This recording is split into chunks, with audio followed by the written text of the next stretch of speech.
Welcome to yet another live interview show with Become a Fearless Father. And I have the pleasure to be with Cameron. Cameron, thanks so much, man. Thanks for waking up so bloody early to hop on the show. Thank you. So let's jump right in, man, with my first question. And you probably already immediately have an amazing example, what we just talked about, right? There's no need to apologize to the people that were a little late. Cameron's daughter, right? Your baby daughter is sick, and she just woke up really early in the morning. And you had to put her back in bed before you're hopping on the show. That's not an excuse necessary or anything. That's like, heck yeah, that's the life we chose, man. So props on that. And talking about that, what does fatherhood mean to you?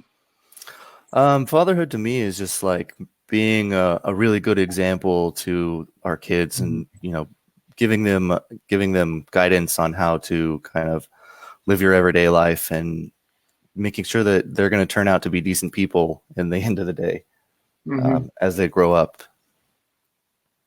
I hear you. Yeah, that sounds like a great way of summing up what fatherhood is, right? In a nutshell, as they say, right? Yeah. Nice, man. Nice. So tell us about you, man. Who's Cameron? What's your family background? What's all your background? What you're trying to achieve, etc.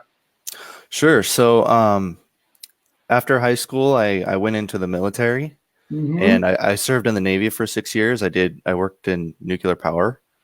So that was completely different than any plans I ever actually had. I intended to be a pilot, and I went into the military with the intention of doing so. Turns out my recruiter lied to me and told me, hey, the quickest way to become a pilot is to become an officer, and the quickest way to become an officer is to go into the nuclear program. So they don't tell you that once you're in the nuclear program, they don't really like to let you out. So they didn't really allow me to pursue the dream of being a pilot in the military. So after I got out of the military, I was kind of lost on what I was doing, and I got into a renewable energy program. I started installing solar panels while I was getting my degree, and then I moved and I started actually building pacemakers and defibrillators in a factory. And then I went back to school and got my bachelor's degree in engineering. And now I'm an engineer right now. It's not really my dream job. So I kind of have been on this entrepreneurial path for the last 8 months or so, trying to figure something out. And like you were talking about, I have 2 kids. I actually have another one in about a month and a half. Yeah. So nice. 3 kids.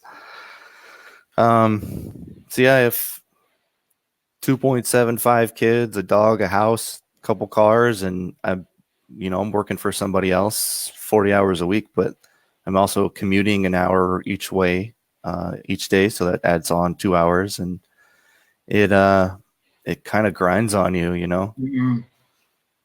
And my whole day is I'll wake up in the morning, go to work, come home, and it's already 6 p.m. and it's ready to get my kids to bed almost. So I'm just trying to figure something out so that I can be here more often and hang out with my kids some more. I guess mostly it's just the flexibility and the time.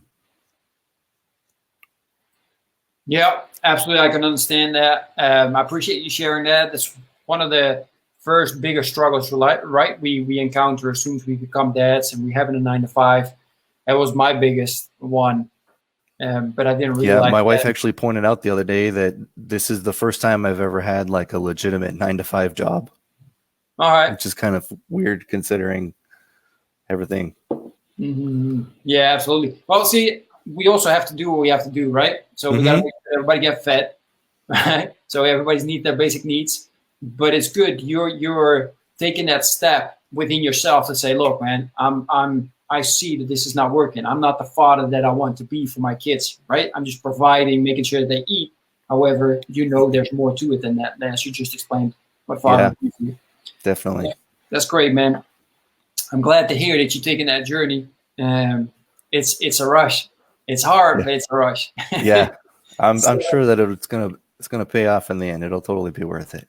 Absolutely, absolutely. That's the idea, man. So let me ask you this, because it's one of the I got tons of things I want to talk about, but this one I particularly like because I haven't spoken really about this yet with anybody that I've had on the show so far. I saw a picture on your Facebook that I think one of your girls, she broke her arm, I guess, because I saw it after, right? She broke her arm. Yeah. So tell me a little bit about that, because most parents are so afraid of their kids getting hurt, and yours actually got hurt, right? But I like the post. You were dealing with it really well, and so was she. So share a little bit about that. And is most of the parents' fear of having their kids getting hurt real or not? I mean, obviously we don't want our kids to get hurt. So that actually occurred a couple weeks ago. We were taking a wagon ride over to the park across the street, and we were going to have a picnic, and we brought the dog over there, and she's 3, so everybody knows, and my dog is like 90 pounds. And she had a hold of his leash, and she was walking him around the grass, and he must have seen something that he wanted to go faster than she did, and he just pulled her down, or she tripped over a root on a tree or something like that. But yeah, she broke both bones in her forearm. So it wasn't protruding through the skin or anything. So we just took her to the emergency room, and she had what's called a green stick fracture, because her she's so small, her bones didn't break, they just really bent. Wow. And then that was on a Monday. We took her into the hospital, and they splinted her up, recommended a surgeon. And I was like, why does she need surgery? And they said that they might have to put a screw or something in to make sure that it was setting right. And then they put her under anesthesia and actually reset her bone. And the doctor actually said that he took his hands and just cracked it and like reset it. And I was kind of cringed a little bit when he did that. I was like, I don't want you doing that. But now she's got a big purple cast, and she's fine. All right. Well, of course, sorry to hear that happen. Yeah. Let's just hope that her arm's going to go even stronger than we expected, right? Yeah, they said if we didn't do that, it was going to grow weird. So we made sure to do it as quickly as we could. Yeah, exactly. Yeah, that makes sense. So what goes on? Because I'm sorry, maybe this sounds really inconsiderate, but the reason why I'm so interested is because it hasn't happened yet to my kids. However, I would like to be prepared, right? Yeah. Most of all, mentally. So can you explain a little bit, like, how did you respond? And because I'm asking this because what you mentioned in the Facebook post, your daughter is just from what it looks like, dealing with it really like a champ, right? So that must be something that you then. I mean, she can't learn that. She must look at somebody for guidance, right? I'm assuming that if you were scared and really, turning into a really, really big deal, then she would have acted differently as well. So how did that went for you mentally, and then showing her how to deal with, a bad luck, right? Yeah. I guess mentally we just tried to stay strong for her and, let her know that she was going to be okay, because it's just a broken arm. I broke in my arm a couple times, and I didn't think anything too much of it back then. It's not pleasant. It's definitely painful. And so she was screaming at the park, and I ran over to my house and got an ice pack for my wife, and we saw that, her wrist was swelling, and we just knew that we needed to get somebody to look at it. So yeah, just trying to stay calm and let her know, like reassure her, hey, we're going to get you the best care we can and do it as quick as we can. And yeah, that's pretty much it. Just reassuring her that she's going to be okay. Exactly. Great, man. I appreciate you sharing that. Again, for the people, I've never spoken about this before, so but I think it's very important, because in the end, stuff can happen, right? And it's good that most of it we don't really prepare, so we don't have any idea what to do. I'm actually doubting if I know his number to dial to get some help. But I know my wife does, so I just hope if something happens that she's gonna be there. But yeah, I appreciate you sharing that. So what are some, because that's a challenge, man, as a dad, right? Having to deal with that stuff. What are some of the other challenges that you have come across so far as a father? I mean, there's a whole lot of things that you have to deal with as a father. I mean, you deal with, now I have 2 kids and they're 3 and 6, and they constantly bicker over what show they're going to watch or what toys they're going to play with, or, hey, she had this before I did, but I want to play with it. Like that kind of just inner fighting kind of stuff. And I mean, I think what wears on me the most is the patience, like trying to stay patient with your kids. And especially now that my older daughter she's 6 and she can read in 2 languages, and like she's really smart, and it's really hard to not overburden her with responsibilities. Just remember that she is a kid, and she is, she's only 6. She doesn't need to be taking on, anything that I should be doing. Yeah, just letting her be a kid. And it's hard for me to stand by and, when I see that she's making a mistake, like sometimes you've got to let your kids make a mistake and they'll learn from those mistakes and grow from them. But it's hard because sometimes you just want to jump in and be like, no, check this out. Let me show you how this is done. But a lot of times, yeah, just let them make mistakes and try not to overburden them. Just from, all of us, sometimes we have financial troubles and stuff, and me and my wife will be having conversations about it, and my daughter will walk up and be like wondering what we're talking about. And like, those are things that kids just shouldn't have to worry about. They, it's not something that I really want her talking to other people about, but I don't want her worried like, oh, we're not going to be able to afford food this month. Like that's never the situation for us. So, but kids, they kind of take things to the extreme. When they hear something, they can sometimes think the very worst.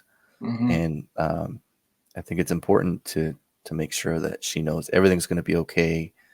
And those are things that, kids don't need to know.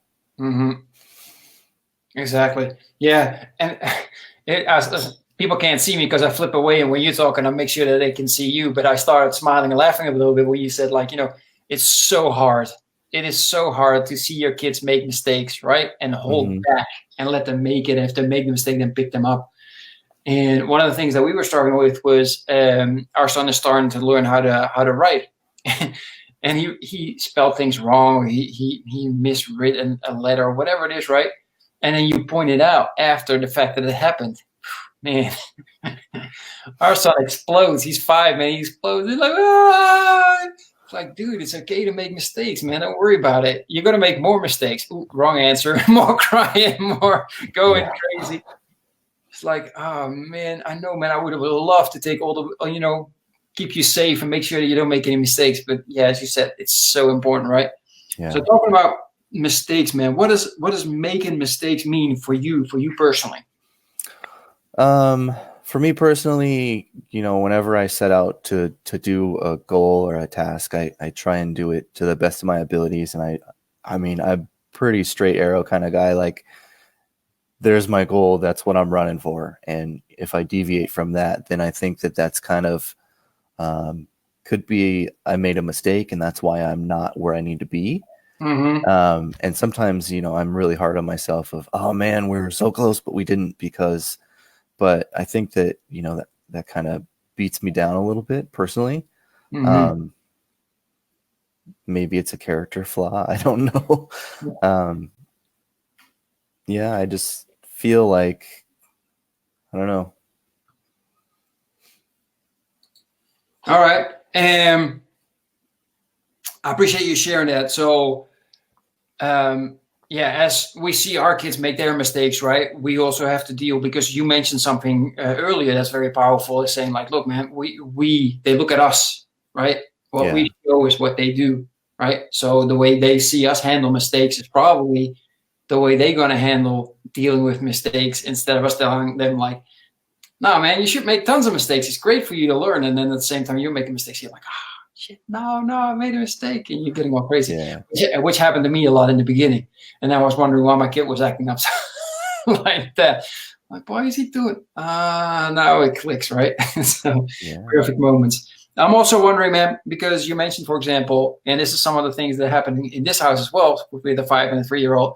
They argue a lot about toys and stuff like that. I'm playing with this. I want to play with you. No, I don't want you to play with me, etc., etc. Right? So, what are some of the things that you've discovered that really help, kind of like, making sure that things calm down and everybody is happy and not starting to argue or fight? We've kind of gone to misdirection or redirection. Okay. Or if, we'll just say, hey, if you guys are going to fight over it, nobody can play with it, whatever. Mm-hmm. And you guys will lose it for 20 minutes or whatever. And they'll kind of figure it out. Redirection definitely is a tactic that we've used. Like, hey, you're playing with this. Why don't you go play over here? Why don't you go outside and use chalk on the sidewalk, or go throw the ball for the dog, or something like that. You can't. I mean, you have to give them something that's going to be interesting. You can't be like, here's a dirty sock, go play. Like, that's not going to work.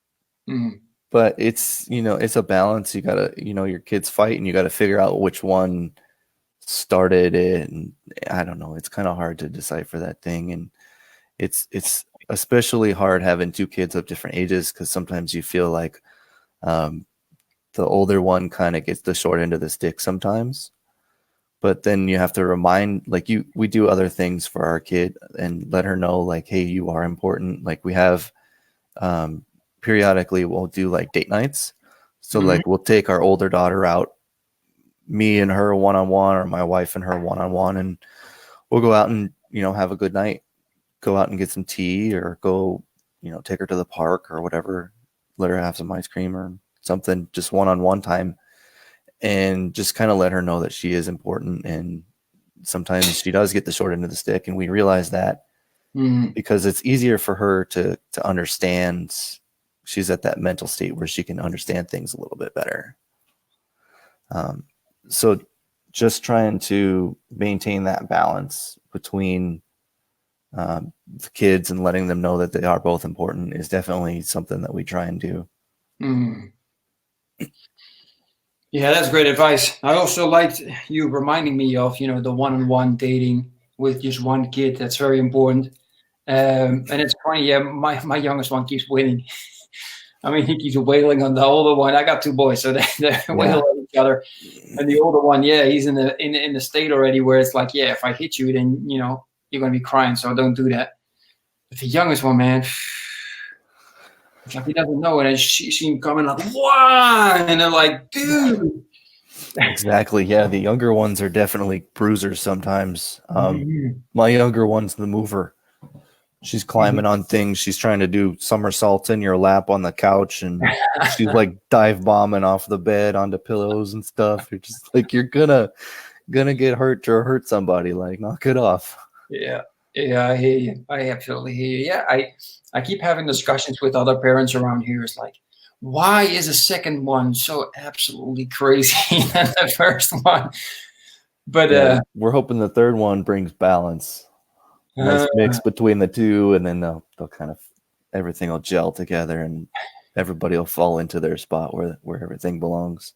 All right, let me know if that works, so I can convince my wife with another reason to have a third one. Yeah, we'll stay in touch. I'll let you know in a few years. That sounds awesome, man. I am trying my hardest to convince my wife to have a third one, but it's a no-go at the moment. But that's all right. So, do you know what it is going to be yet? Is it going to be another girl? Third girl. Third girl? Oh, man, you're going to be outnumbered for real. I know. But hey, that tons of opportunity right there, right? Yeah, me and my dog are going to be solid partners. Yeah, but with 90 kilos, 90 pounds of a dog, that's going to be all right. You got good backup there. Yeah. Awesome, man. Great. So, with 3 daughters, man, how do you see, do you look at your future? Do you envision it? How do you see that coming about? Honestly, I don't look too far in the future. Okay. I try and stay within the next like 5 years, and it blows my mind to even think then, because I'm like, man, my daughter's going to be 11 and 8 and 5. Like, what? I can't even, it's crazy to me, like, to think that the little baby that's not even born yet, it's going to be this almost the size of my oldest daughter right now. Mm-hmm. You know what? I haven't honestly planned out that long. Like, I have goals that are set out that long, but I haven't like done the work to put the processes in place to get there. Mm-hmm. Which I was actually reflecting on goals the other day and realizing that it's June now, and I set goals at the beginning of the year, New Year's resolutions, and Mm-hmm. I'm kind of far off of those, but we still have time to get on track. Yeah, so I haven't really looked too far in the future, to be honest with you.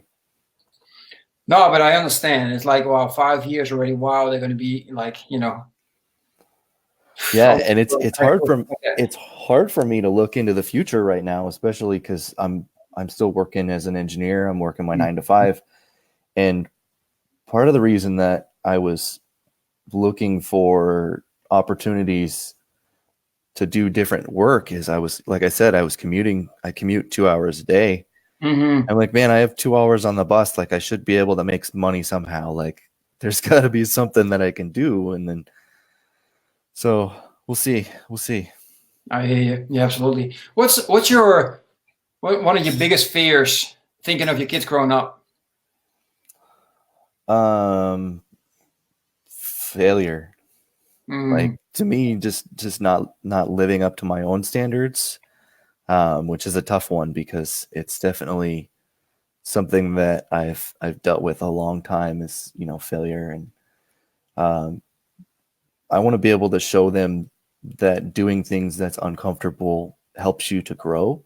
Like Mm-hmm. this for me, I was actually pretty nervous coming on here with you, and it was really, I'm just like over here shaking. I'm just gonna blame that on the coffee right now. But it's knowing that when you step outside of your comfort zone, that most of the time it's okay, and you will be Mm-hmm. okay at the end of the day, and you learn from it and you grow from it. And the next time I go on a interview or something like this, then it won't be as nerve-wracking, unless Mm-hmm. it's somebody like super famous, but I don't think that'll happen.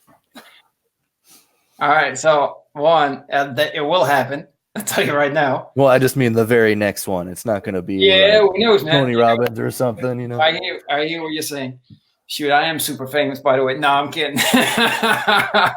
Anyway, man, I appreciate. Let me say this first of all, I really appreciate you overcoming your fears and sitting here. And second, you're doing amazing, man. So what you're sharing so far in the 23 minutes that we've been on is absolutely valuable and great, right? Because we have to remember that where we are at, others are not, right? There's so many dads out there that are like zombie dads working at 9 to 5, doing that commute and not thinking about anything else, right? And even though you work in that life, you step out of it and decide, this is not for me. I'm not going to be that one that's just going to go through life. And then once I'm 65, all of a sudden I see my kids and I'm like, wow, I actually missed so much of their lives, right? And which you're trying to step out of. So that's so commendable. So yeah, failure is definitely something that, works within us. But what does it mean for you, and what are you trying to do to make it turn that into positive experiences? Yeah, so failure for me was like, it's very set with not meeting my goals. Mm-hmm. But recently I've been kind of reframing my mind to thinking of failure as learning opportunities, which, it definitely is required if you're going to grow. Um, Whereas, you're not meeting your goals, but you still, even if you realize like, hey, I'm not meeting my goal right now, you can still come back and, re-hit that goal next year or next time. Mm-hmm. If it's just like if you're running a marathon and you're like, 3/4 of the way in and you're like mile, 20 or something, you're like, oh, I missed my goal, I'm going to stop right here. It's like, then you never know how much you need to improve to meet your goal next time. Mm-hmm. Like, if you have a time goal and you stop right there, you're never going to know, oh, it took me, whatever, it'd probably take me like 4.5 hours to run a marathon or something like that. But if I stop 3.5 hours in, I'll never know, oh, I'm trying to beat 4 hours. Well, I need to, step up my game a little bit. I need to train harder and shave off 30 minutes. Mm-hmm. And I think that the pain or whatever you're going through towards the end of that, like, that's telling you to stop. I think if you can push through, it's you would kind of reset your mind, and actually, it would kind of give you that extra strength to push through, and it'll help you in your next time that you're trying to meet your goal. Yeah, absolutely, man. That was well said. Yo, failure is only failure when you quit, right? Yeah. And you mentioned there, maybe unintentionally, but the one thing, right? You trying to set something, you trying to set a time, like your reference with, you're trying to set a time, so next time you can beat yourself. So you know what to beat, right? But you're focusing on yourself. You're not focusing on, man, I can't come up with any names. I'm not into the marathon thing, but the guys that win that, you're not focusing on that. You're just focusing on yourself, becoming better every single time until you're at that level. It's like, okay, if that's your goal, right? I'm not gonna run a marathon ever, but and that's also one of the hardest things, I think, is try not to compare yourself to other people. Because when you're in a marathon, like, you're running against other people, but you're also running against yourself. And I think that translates over to business also. I mean, I've been working on this for a while, just trying to figure out what I want to do, and I see a lot of people that I started with, like, and they're doing 10 figures, $80,000 here and there, and I'm just like, not making that money yet, but I am not doing the same path as them. Like, my path is different, so just got to be patient and continue with it, and not compare yourself to others. That's, I guess, my advice.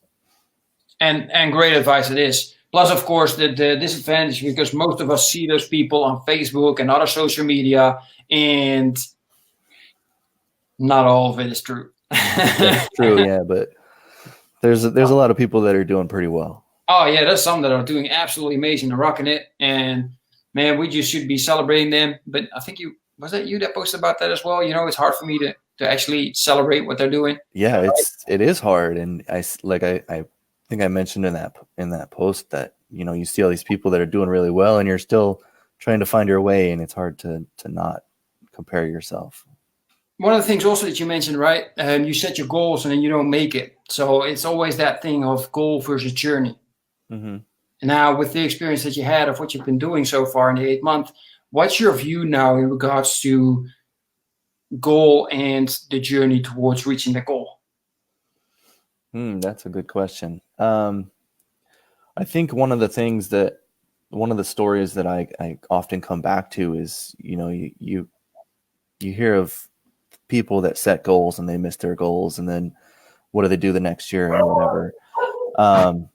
It kind of reminds me of Google Chrome. I don't know if you know the story of Google Chrome. No. Well, every year at Google, they kind of publicly set their goals, and one of the people there, his goal was to create like this amazing browser, and he was going to have X number of users each year. And so the first year he missed his goal. His second year he missed another goal. The year after that he missed another goal, and he just stayed on the path. And now Google Chrome is one of the biggest used browsers. So it's kind of like you need to kind of take these steps and kind of take your punches, so to say, in order to make your goals sometimes. And that can be a little bit of a setback or whatever, but you just need to get in the mindset of the bigger picture of things, and just keep going. Exactly. Yeah, well said. A great example. I didn't know that, so that was interesting to learn that about Google Chrome as well. Yeah, sometimes we look at those big things, right? Google Chrome, Apple, Tony Robbins, whatever it is, and we just think like, "Wow, man, they got it all. They've been there," and we forget all about their journey, right? To make it to their greatness. And then if you look at that journey, that gives us hope. At least it gives me hope, thinking like, okay, yeah, Yeah, it's definitely beneficial to hear like the backstory of some people, like, you know, Russell Brunson starting with his potato gun story, Mm-hmm. or Gary Vee selling wine on YouTube, or, you know, whatever. Um, and you just hear the background story of people. David Goggins spraying for cockroaches, you know, like you think these people just wake up one morning and they just run into all this success, but no, they're putting in a crazy amount of work to get there. And just knowing that the journey is half the battle. Mm-hmm. Yeah, absolutely. Well said. And then great examples, absolutely worldwide known people, at least, you know, in the community that we're working in.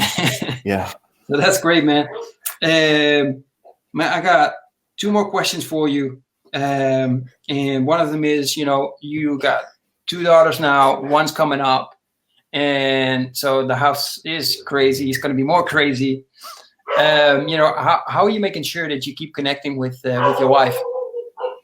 Well, we have a gym membership, thankfully, and every now and then they do like what's called kids night, where they'll actually take our kids and watch them for a few hours, and we try and utilize those so that we can actually get out and have date nights. And we've realized that periodic date nights are super beneficial for us to have kid-free time to actually connect. And we try and do it once a month, but sometimes it falls off. And we can try and connect after the kids go to bed and things like that. But normally the kids go to bed and one of us has fallen asleep with one of them, trying to get them down for the night. And then we get up and we're all groggy and don't really want to be awake anymore. So it's difficult to make that time in the evenings. So definitely, like, trying to set date nights is definitely something that has worked for us. You know, and then outside of that, you can communicate with each other so many different ways. Like, you could have an email chain going back and forth and just respond back and forth. We tried doing that for a little bit, but I'm pretty terrible about returning emails, even if it's my wife. So that one didn't work for us. I appreciate that honesty. That suits you. Yeah, date night is definitely something that's important. Man, I love the fact that your gym organizes that. That's absolutely fantastic. Yeah, That's a big difference that I noticed with you know, America and Spain, is that, you know, those facilities just do more to gain more business. While here it's just like, okay, we're open from 10 o'clock until, I don't know, 6, right? And ridiculous hours that you hardly can go. It's like, dude, and then they complain that there's not enough business. While in America, they're like, okay, so where are the people that want to go to the gym?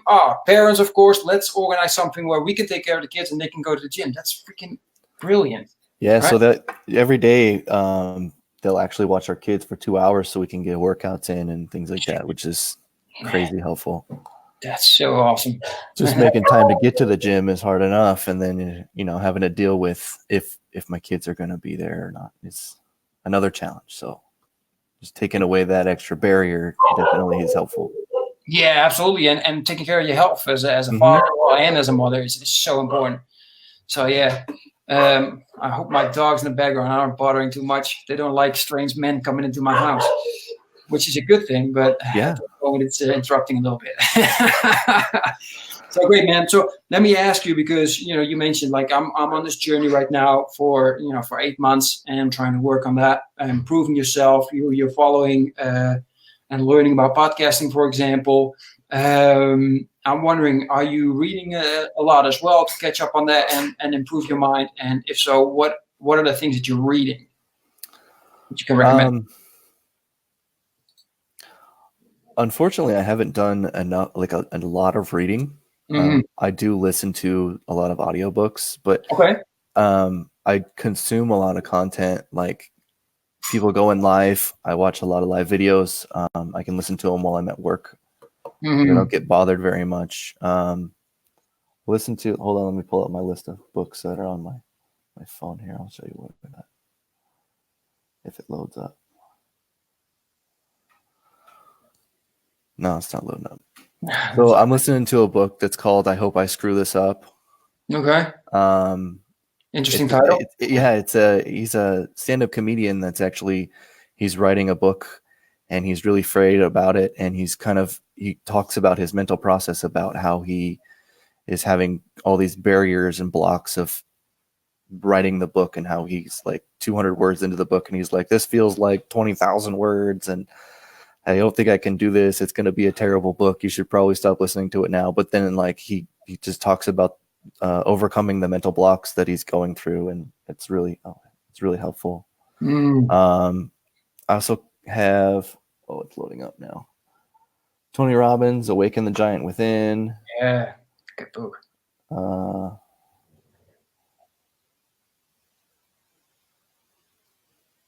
Yeah, bunch of side hustle books, just trying to think of different ideas and try and figure out.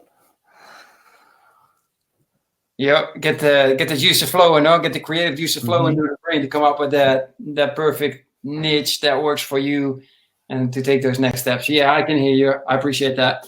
So thanks, man. I really, Cameron, I really appreciate you coming on the show and waking up so early to be my guest. That's awesome. Everybody else that been watching, I appreciate it. I'm sure they still have questions, man. And I'm sure, because you are at a stage, as I mentioned before, where a lot are not yet, right?